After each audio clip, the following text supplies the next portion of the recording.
Надо ему железную дать, помочь. Красавчик. Что сделал? Замкнул. Вот я добрался до хостела, который, надеюсь, сейчас смогу вам показать.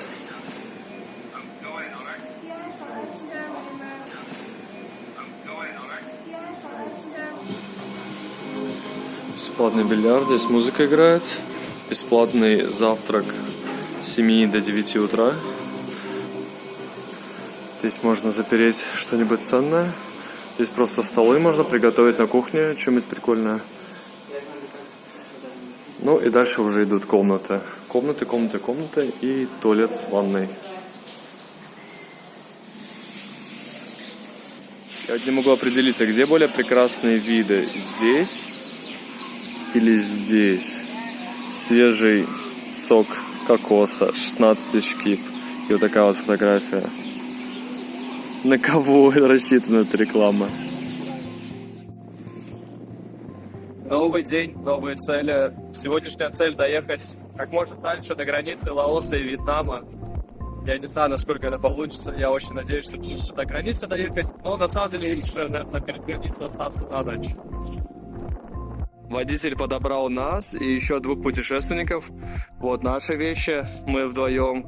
И путешественники со своими вещами.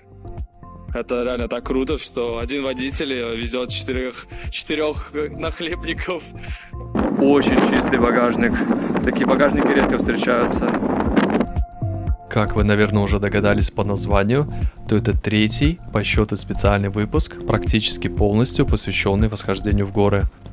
Эта серия не совсем вписывается в концепт всего путешествия из Латвии в Австралию автостопом, но очень жалко отснятый материал. Плюс, мне кажется, что вам могут понравиться виды так же, как они нравятся мне. Мы отправляемся в горы, только в этот раз мы отправляемся в горы на машине, а не своим ходом. Правда, в Казахстане мы тоже отправлялись на машине.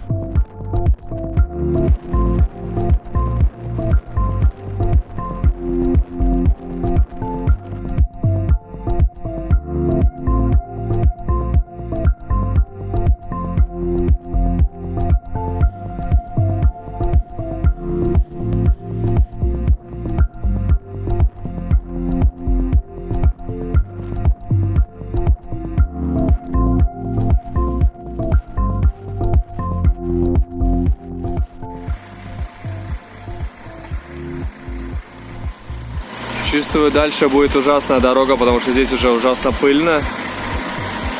Ой, будет тяжело сзади сидеть. Мы сидим в самом конце в самом конце багажника, поэтому здесь будет ужасно пыльно.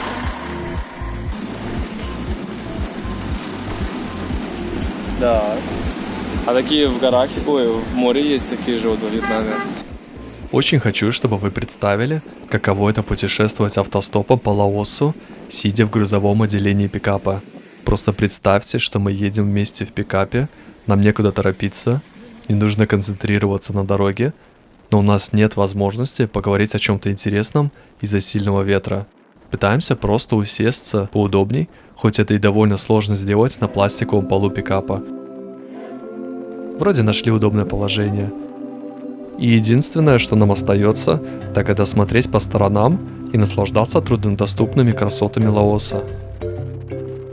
Высокие горы, непролазные джунгли, пыльные серпантины, дружелюбные местные, экзотические фрукты и овощи на местных рынках, плавающие, ползающие и летающие гады.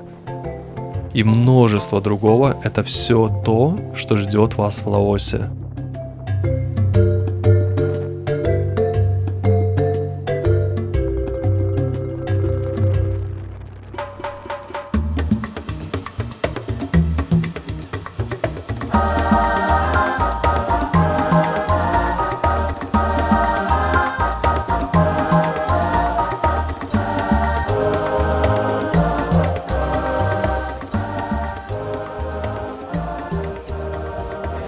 Вот такой вот напиток получается вместе со льдом.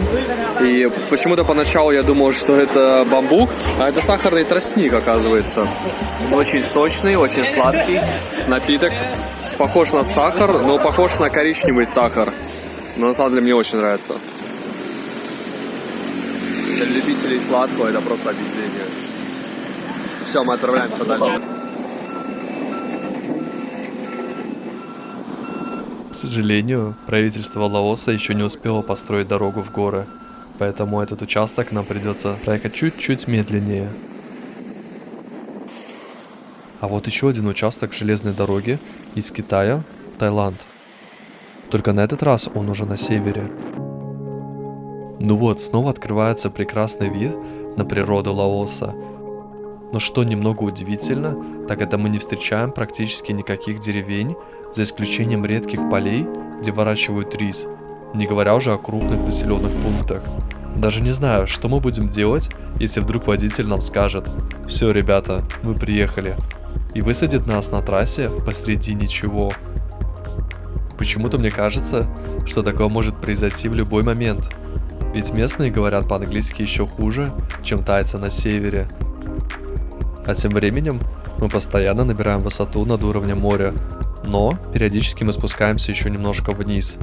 Почти вся дорога не имеет заборов и каких-то оградительных барьеров. Вообще сложно представить, как люди добирались отсюда или сюда, скажем, из крупных городов, если была бы необходимость закупиться чем-то в большом городе. Я думаю, что такая дорога могла занимать дни, если, конечно, местные жители не обходились натуральным хозяйством. А тем временем за окном, точнее за бортом, вот такая красотища. Это просто не описать словами, наслаждаясь каждой секундой, глядя на такие горы. Пробовали ездить по серпантину на машине? А если это пыльный серпантин? А если еще перед вами едет какая-нибудь машина? Я просто к тому, что я представляю, каково вот водителю на белом пикапе ехать за нашей машиной практически всю дорогу. С одной стороны, он смотрит нашу траекторию, а с другой стороны, пыль, которая поднимает наша машина, мешает его обзору. Не говоря уже о том, что мы всю дорогу пытаемся отвлечь водителя разными мордочками, чтобы он перестал смотреть на горы и все-таки смотрел на дорогу. Это, конечно, все шутки, но на самом деле в Лаосе огромное количество аварий, потому что многие не соблюдают правила, например, как мой водитель из Винсиана до Ван Венга. Да и опыта вождения у местных намного меньше. Да, они привыкли ездить по серпантинам, но в городе они бывают очень редко. О чем я еще думаю на данный момент? Это о том, что вот эти виды очень вдохновляют, являются одними из самых экзотических видов, которые когда-либо видел в своей жизни. А ведь для многих людей это обычная картина. Они просыпаются, глядя на такие горы, работая, поднимают взгляд на горы и перед сном смотрят в окно и видят такие же горы. Кто знает, может быть, для местных лаосцев вид из нашего окна покажется такой же экзотикой, мотивирующей на что-то большее. Ведь нет ничего плохого в поисках лучшего мира и окружения для себя и своих близких.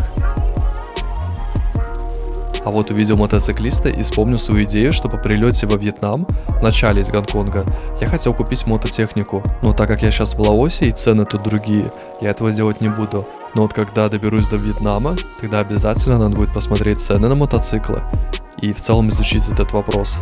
Потому что в таком случае я обрету полную независимость в своем путешествии, и тогда смогу направляться в любое время, в любое место. Это же кайф. Не знаю почему, но вот этот пик, который выглядит как шпиль, останется в моей памяти на очень долгое время. Возможно, это не самое труднодоступное место на Земле, но если это не оно, в чем я уверен, то как тогда выглядит самый испытывающий силы подъем? К сожалению, не путешествуя и не изучая мир, мы не сможем этого узнать. Не знаю, как вас, но меня очень мотивируют такие мысли двигаться вперед. Надеюсь, что этот путь мы будем проделывать вместе. Посмотри, какой классный горный ручей. А тут мужик без штанов моет свой мопед. Вот это я понимаю, любовь к мототехнике.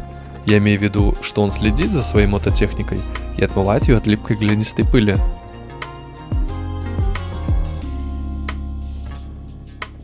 На видео плохо видно, но между решетками торчат свиные хряки. А нет, это мешки с цементом, замаскированные под свинок. Ну вот, наконец-таки хоть какая-то цивилизация. Сейчас проезжаем мимо одного из немногочисленных населенных пунктов, а в горах их довольно мало, потому что практически нет места, чтобы хватило для строительства и дома, и был свой фруктовый сад и огород. А ведь магазинов тут тоже нет. Что-то я раньше об этом не подумал. А чем мы будем питаться, если останемся здесь надольше? Ладно, пару часов мы как-нибудь вытерпим. А что если задержимся на день, на два? Ведь в том же Владимире тоже ничего не предвещало беду. Каким-то чудом мы встретили местное население, которое передвигается здесь пешком. Так еще несут какие-то материалы. Такие дружелюбные, помахали нам в ответ. Вначале показалось, что это одна семья, но похоже, что это целая деревня куда-то направляется. Или откуда-то. Может быть, идут домой после тяжелого рабочего дня в полях. А вот и целая деревня. Обратите внимание, как дома располагаются на крохотных участках прямо над обрывом. А ведь многие дома даже домами сложно назвать, скорее это даже сарай. Что-то мне подсказывает, что большинство гор остались недоступны и девственны даже для ног вездесущих людей-путешественников. Хотелось бы хоть на минутку представить, какой же изумительный вид может открываться с вершин холмов и гор. Но это известно только облакам, охраняющим покой вершин от жадных взглядов. В другой раз мы обязательно попросим нашего водителя остановиться посреди дороги, взять в руки наши рюкзаки и отправиться в короткую экспедицию в джунгли на несколько дней. Только рюкзак, мачете и бесконечные лесные просторы. Но пока что мы можем только желать этого. А еще любопытно было бы узнать, при каких обстоятельствах и как образовались вот такие холмы и горы. Мы поднялись уже настолько высоко, что выше уже просто некуда. Но, к сожалению или к счастью, я смотрю на карту и понимаю, что мы практически на месте, мы практически приехали. И довольно-таки скоро нас высадит водитель. Я, правда, не знаю, где это и как произойдет, но надеюсь, что все-таки мы проедем как можно больше. А еще я надеюсь, что наш водитель ошибся местом, и мы проедем еще столько же на одной машине. Вот это было бы очень кайфово. Но, к сожалению, нет. Уж таких чудес точно не бывает. Но нет времени отдыхать. Мы ведь не можем остаться в палатке в таких горах. Или можем? Пока еще сам не знаю. Потому что у нас еще есть время до заката, и мы попробуем отправиться как можно дальше в сторону Вьетнама. Спасибо вам, что разделили это время, сидя рядом со мной в кузове пикапа. Надеюсь, вам понравилась эта поездка так же, как она понравилась мне. Вот мы доехали, высота почти 1,5 километра над уровнем моря. Здесь ребята говорят, что вы идете дальше до города, город где-то в 500 метрах по такому жесткому серпантину, где даже дома стоят на обрыве. И почти все дома такие 2-3-этажные, но не вверх, а вниз. Сейчас попробую, может быть, где-нибудь показать. Вот такие вот дома. Но я не знаю, многие живут даже в таких домах. На мой взгляд, это как сарай. И вот, к примеру, 2-й этаж уходит вниз, и 3-й этаж, там что-то вроде террасы.